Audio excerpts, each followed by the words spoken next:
Okay, so let's talk electoral college votes, why it's important, and how it works.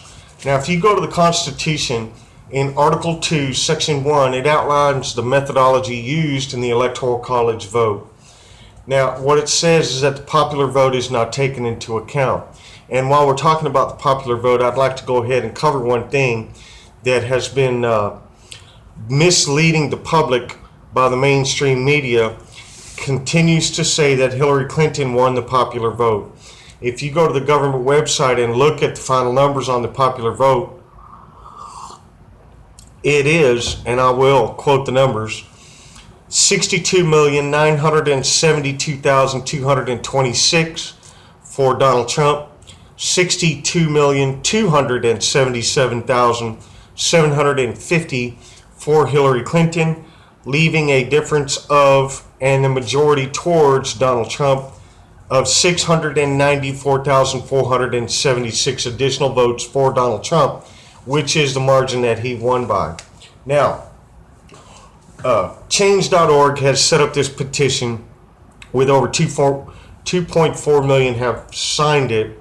And what it is asking the electors to switch their vote from Donald Trump to Hillary Clinton and thereby try to attempt to elect Hillary Clinton.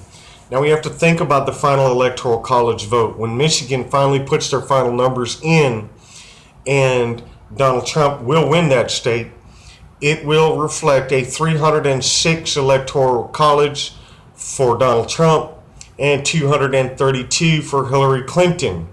So what that means is that by all accounts, Donald Trump won by a massive landslide.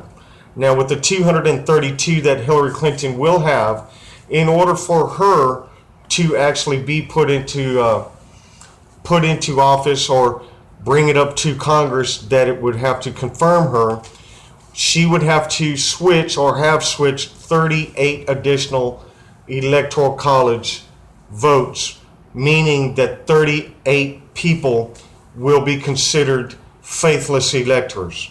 Now, thinking about faithless electors, in the history of our country, we have had 157 faithless electors, and a block of 71 of that 157 happened in the 1872 election of Ulysses S. Grant, thereby placing him into office. What happened was Horace Greeley died on November 29th in 1872, and 71 people switched their vote from Horace Greeley during the Electoral College before the electors could meet in their respective states to cast their vote on December 19th. Now that we're talking about that, a lot of people believe that during the general election you are voting for a candidate. Let me just clear that up for you real quick. People voted for their candidate during the primary election. The primary election chooses the candidate that will be elected president. The general election, in the general election, you are not specifically voting for your candidate. What you're actually voting for is a block of electors that will meet on December 19th to cast their vote for the president by the will of the people. And this vote that is cast will be approved by Congress on January 6th. Okay, now when we think about electors, they are chosen by specific state legislators, which for the most part, the state legislatures have turned over this selection process to the specific political parties. So when you think about an elector who casts an electoral college vote, they are, for the most part, hardcore supporters of their specific political party, not most likely to swing their vote in any direction. However, there's been talk of two different electors, one from Georgia and one from Texas, who is most likely a Cruz supporter, have stated that they will not be able to elect Donald Trump when the vote is cast in December 19th. The one in Georgia was quietly urged to resign from his position as an elector, and they have replaced him by the GOP leaders.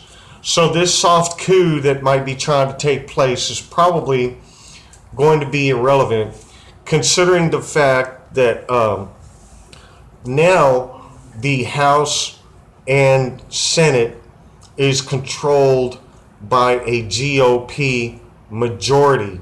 All right, so any attempt to get electors to switch their vote will probably most likely not be confirmed by Congress on January 6th.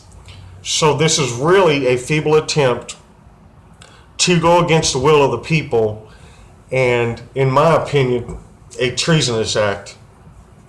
So that's the basic outline of the Electoral College vote, how it works, why it's important, and what is about to happen. In case you need to know, there it is for you. My name is Johnny Jetrod the Patriot. I love America, and I'm 100% red-blooded American patriot. Thank you, America.